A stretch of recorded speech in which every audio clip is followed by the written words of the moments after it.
ಇದು ಎರೆಹುಳ ಮತ್ತು ತಿನ್ನುವಂಥದ್ದೊಂದು ಹಾವಿದು. ಇಲ್ಲಿ ಬಾಯಲ್ಲಿ ನಾನು ಹಿಂದೆ ನಿಂತ್ಕೋ ಕಾಣುತ್ತೆ. ಕಣ್ಣಿಲ್ಲ, ಕೆಲ ಕಣ್ಣು ಬೇಕಾಗಿಲ್ಲ, ಯಾಕೆಂದರೆ ಮಣ್ಣಡಿ ಇರೋದು. ಕಾಣುತ್ತಾ ಕಣ್ಣು?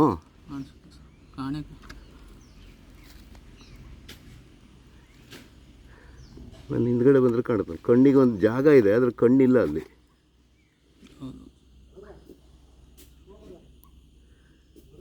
ನೋಡು, ನಾಲ್ಗೆ ಹೊರಗೆ ಬಿಟ್ಕೊಂಡು ಹೋಗ್ತಾ ಇದೆ. ಹಾವೇ ಆದರೆ ಸಣ್ಣ ಸ್ಪೀಶೀಸು.